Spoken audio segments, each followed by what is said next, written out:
हाँ, देखिए भारतीय संविधान जब बना हुआ था वही 26 नवंबर को हमने 26 नवंबर 1949 को लागू किया था। जब भारतीय संविधान बना हुआ था उस समय हमारे यहाँ ना 8 अनुसूची थी, 8 शेड्यूल थे। शेड्यूल मतलब हमने पार्ट्स बाय पार्ट्स में डिवाइड कर दिया था, समझ गए। 8 अनुसूची थी, लेकिन अभी हमारे पास टोटल 12 अनुसूची है। यानी कि ध्यान से देखा जाए तो 4 अनुसूची को हमने ऐड किया, ठीक है। और यह अनुसूची संशोधन द्वारा ही हम ऐड कर सकते हैं, ये तो पता है, 368 संशोधन के द्वारा, आर्टिकल 368। ठीक है, ये पुरानी अनुसूची है। पुरानी अनुसूची का मतलब जो पहले के 8 थी, ठीक है, 1 से 8 तक। और जो संशोधन के द्वारा बाद में वो अनुसूची को ऐड किया गया, यह है टोटल 4, 9वीं 10वीं 11वीं 12वीं। सबके बारे में थोड़ा सा बात कर लेते हैं कि अनुसूची का काम क्या है।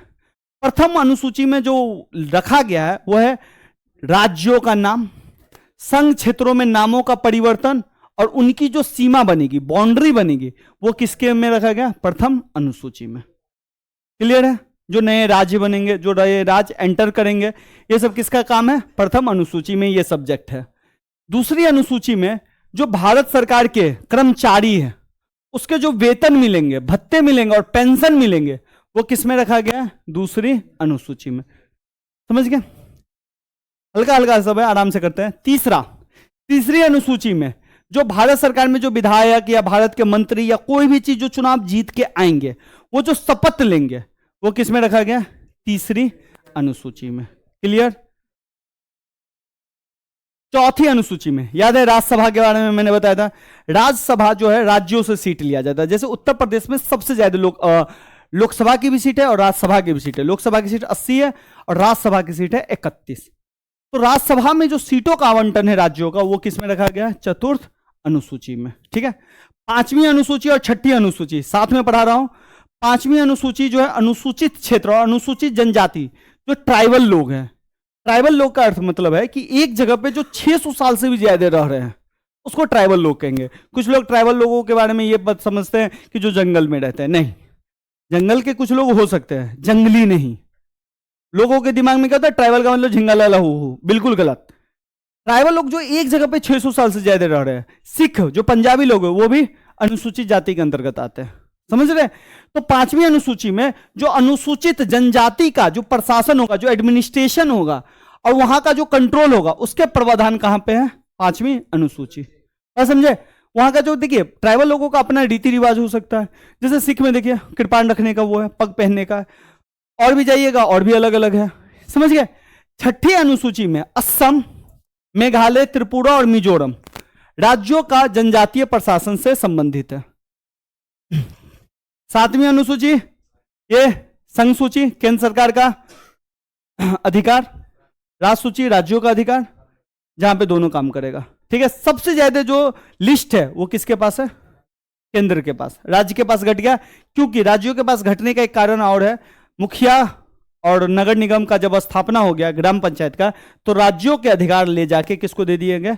ग्राम पंचायत को। ठीक है, बात समझ गए? अच्छा, समवर्ती सूची में क्या आ सकता है? जैसे शिक्षा। शिक्षा क्या है? समवर्ती सूची का चीज है, जहां पे केंद्र सरकार भी काम करेगा और राज्य भी काम करेगा। किसान, एग्रीकल्चर, दोनों को काम करना है। केंद्र सरकार अपने लेवल पे कानून बनेगा और हर राज्य में मिट्टी अलग अलग है, जगह अलग अलग है, तो राज्य अपना अपना काम करेगा। समझ गए? संघ सूची क्या है? संघ का काम क्या है? Tax collection.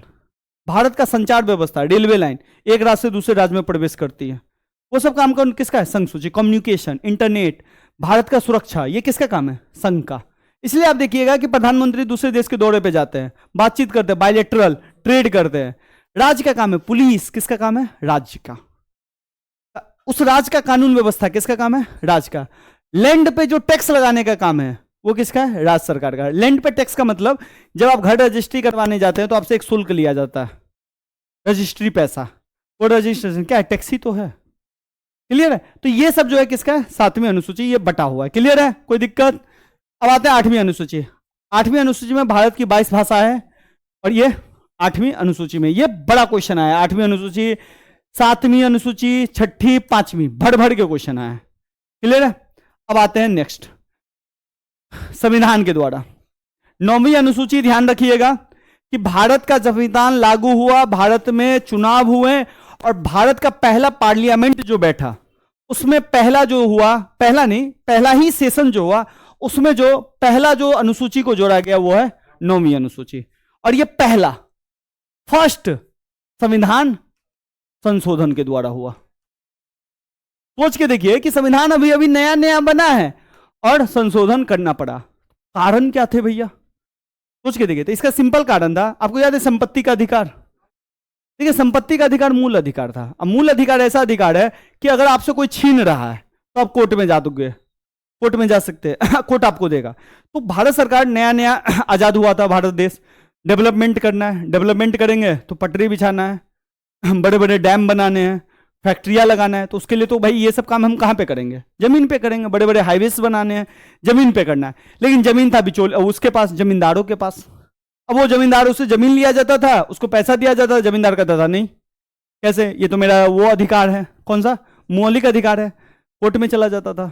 ठीक है, ये दिक्कत हो जाता था। तो जवाहरलाल नेहरू ने क्या किया, एक संवैधानिक संशोधन किया और एक डाला गया 9वीं अनुसूची। और 9वीं अनुसूची में प्रावधान कर दिया गया कि संसद अगर किसी भी कानून को अगर 9वीं अनुसूची में डाल देगी तो इसका न्यायिक पुनरावलोकन नहीं होगा, यानी कि इसमें कुछ भी गया तो जुडिशियल उसको रिव्यू नहीं कर सकती है। बात समझ गए? समझे कि नहीं समझे? नहीं समझे? समझाते हैं, फिर से समझा देते हैं। आप समझे बच्चा? नहीं समझे? देखिए, कोई कानून बनाए, आप ये जानते हैं कोई भी कानून बनाएगा उसको रिव्यू कौन करेगा? सुप्रीम कोर्ट करेगा या हाई कोर्ट करेगा। और वो कानून खराब है तो उसको हटा देगा, वो आपके संविधान के अंतर्गत नहीं है तो उस कानून को खत्म कर देगा। जैसे मैं एक एग्जांपल देता हूं, भारत में आधार कानून लाया गया, तो आधार कानून में बहुत सारे प्रोविजन था, बहुत सारे प्रोविजन। सुप्रीम कोर्ट में चैलेंज हो गया कि यहां पे प्राइवेसी का हनन हो रहा है, क्योंकि आधार कार्ड में आपका आईरिस लिया जा रहा था, थंब लिया जा रहा, आपका पूरा वो लिया जाता था। तो उसमें क्या था, आपका प्राइवेसी जा रहा था, प्राइवेसी का मतलब आपका प्राइवेट चीज जा रहा था। तो उस प्रोविजन को क्या किया गया, अब जो प्राइवेसी का प्रोविजन था, सुप्रीम कोर्ट में जब चैलेंज हुआ तो सबको लागू किया, लेकिन जो प्राइवेसी वाला था उसको हटा दिया। बात समझ में आया? अब ये क्या होता है, ये तो सुप्रीम कोर्ट क्या कर सकता है ये आप समझ सकते हैं, जो कानून है उसको खत्म कर सकता है सुप्रीम कोर्ट। ये बात ध्यान रखिएगा। जैसे एक NJA से ऐसे ही था शायद, एक न्यायपालिका नियुक्ति के लिए, जस्टिस के जज को बनाने के लिए एक आयोग का गठन किया गया। संविधान कोर्ट ने उसको रद्द कर दिया कि नहीं, ये संवैधानिक नहीं है। तो सुप्रीम कोर्ट कोई भी कानून को खत्म कर सकती है, बात समझ गए, कुछ भी फैसला दे सकती है। ये बात ध्यान रखिए। तो हुआ क्या इसमें समझो कि नेहरू जी जानते थे कि क्या हो सकता है। नेहरू जी जमीन लेते थे, कोर्ट में केस आता था और सरकार को हटना पड़ता था।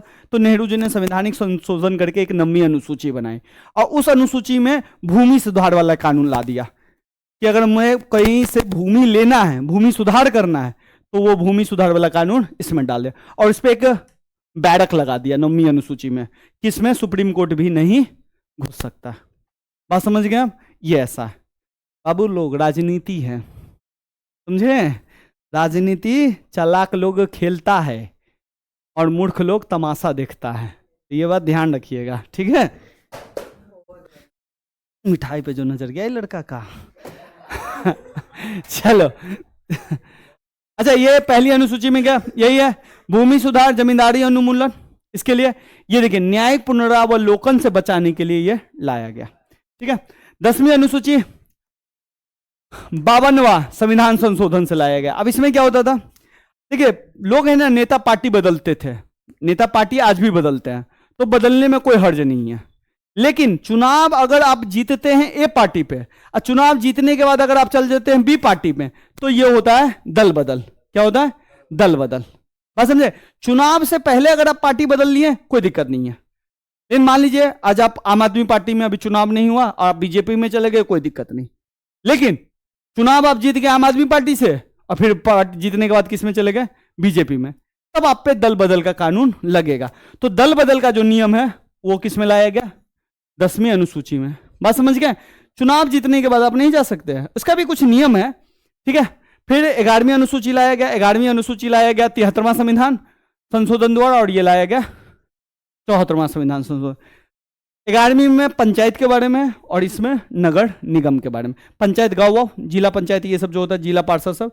और 12वीं अनुसूची में नगर निगम नगर पंचायत, इसके बारे में, शहरों के बारे में, ठीक है, इसके बारे में। ये इतना कुछ है और ये खत्म। कुछ पूछना है तो पूछ लीजिए। पूछना है? अब बोलो। हाँ कर लीजिए, कोई दिक्कत नहीं, लेकिन आपको वो तो मिल गया है, सिंबल पे तो मिल गया है ना। अरे आपको तो सिंबल से खड़े होंगे ना, दिक्कत तो है। अगर जीत गए तो फिर आप नहीं बदल सकते, बदलोगे तो अयोग्य घोषित हो जाओगे। आप लेकिन आप किसके सिंबल पे चुनाव लड़ रहे हो? नहीं, हाँ उसके सिंबल पे तो नहीं कर सकते।